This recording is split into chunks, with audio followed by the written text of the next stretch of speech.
নমস্কার। আজকের এই বিশেষ অ্যানালিটিক্যাল আলোচনায় সবাইকে স্বাগত। ডব্লিউবিসিএস, এসএসসি, ইউপিএসসি বা রেলওয়ের মতো সরকারি চাকরির পরীক্ষায় ফিজিক্সের যে কনসেপ্টগুলো থেকে বারবার প্রশ্ন আসে, আজ আমরা সেগুলোই একদম জলের মতো পরিষ্কার করে নেব।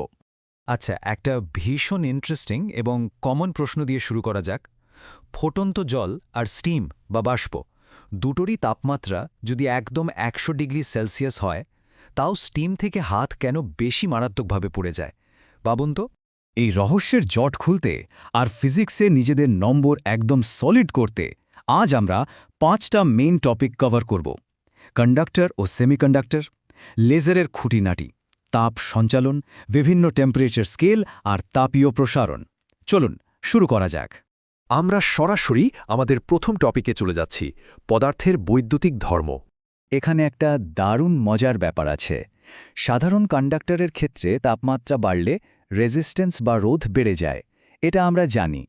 কিন্তু সেমিকন্ডাক্টর আর ইনসুলেটরের ক্ষেত্রে তাপমাত্রা বাড়লে রেজিস্ট্যান্স উল্টে কমে যায়।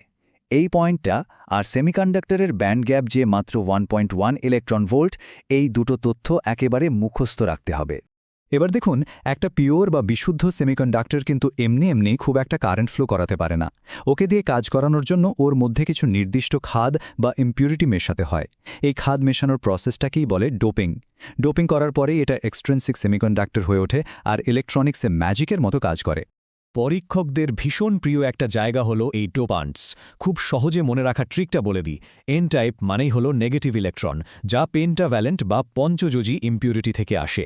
আর পি টাইপ মানেই হলো পজিটিভ হোলস, যেটা আসে ট্রাইভ্যালেন্ট বা ত্রিযোজী ইম্পিউরিটি থেকে। একদম সিম্পল। বেসিক ইলেকট্রনিক্স তো হলো, এবার আসুন এমন একটা ঝকঝকে অপটিক্যাল ডিভাইস নিয়ে কথা বলি, যেটা জেনারেল সায়েন্স সেকশনে প্রায় উকি মারে। লেজার, এর পুরো নামটা কিন্তু ঠোঁটের ডগায় থাকতে হবে। Light amplification by stimulated emission of radiation. আর শুধু ফুল ফর্ম নয়, এটাও মনে রাখতে হবে যে লেজার থেকে সবসময় হাইলি কোহেরেন্ট বা অত্যন্ত সুসঙ্গত এবং মনোক্রোম্যাটিক অর্থাৎ এক বর্ণী আলো বেরোয়। এমসিকিউতে যদি হঠাৎ প্রশ্ন আসে, ধরুন কলকারখানায় মোটা মেটাল কাটার জন্য কোন লেজার ব্যবহার করা হয়, কোনো চিন্তা নেই। চোখ বন্ধ করে carbon dioxide molecular gas laser অপশনটা টিক দিয়ে আসবেন। একদম পারফেক্ট উত্তর। ফিজিক্সের আরেকটা বিশাল স্কোরিং জায়গা হলো থার্মোডাইনামিক্স বা তাপগতিবিদ্যা। চলুন সেদিকেই এগোনো যাক। তাপ চলাচলের এই 3টে রাস্তার বেসিক তফাৎটা একদম ক্লিয়ার থাকা চাই। কন্ডাকশন বা পরিবহনে কণাগুলোর মধ্যে সরাসরি ফিজিক্যাল টাচ দরকার। কনভেকশন বা পরিচলনে পদার্থের কণাগুলো নিজেই তরল বা গ্যাসের মধ্যে দিয়ে এক জায়গা থেকে অন্য জায়গায় যায়। আর রেডিয়েশন বা বিকিরণ কোনো মাধ্যমের তোয়াক্কাই করে না। তাই এটাই তাপ সঞ্চালনের সবচেয়ে সুপারফাস্ট পদ্ধতি। তাপমাত্রার মাপামাপি করতে গেলে কিছু স্কেলের দরকার হয়, আর এখানেই কয়েকটা ফর্মুলা আমাদের লক করে ফেলতে হবে। এই মাস্টার ফর্মুলাটার একটা মেন্টাল স্ক্রিনশট এক্ষুনি নিয়ে নিন।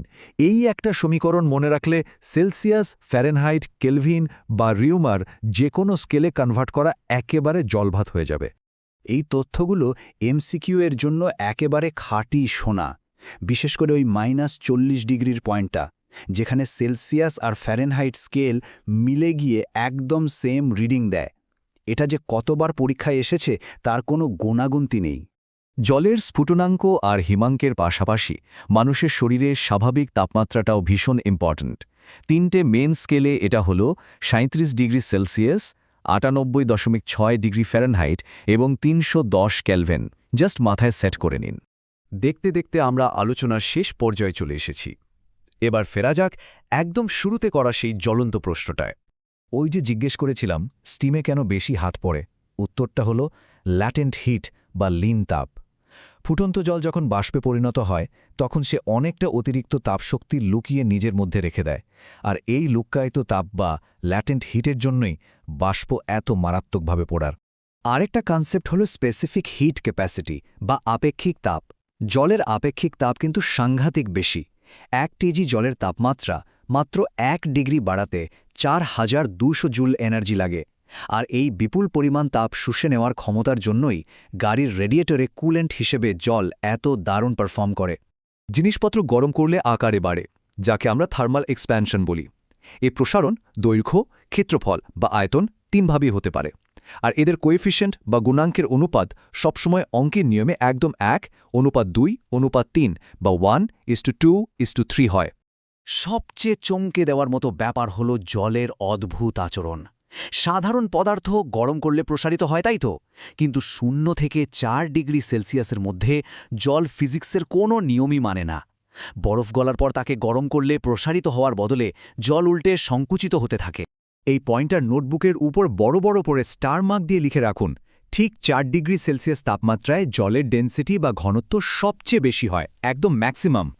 ঠিক আছে, পরীক্ষার হলে বসে যাতে একটুও কনফিউশন না হয় তার জন্য চট করে একটা কুইক রিভিশন করে নেওয়া যাক।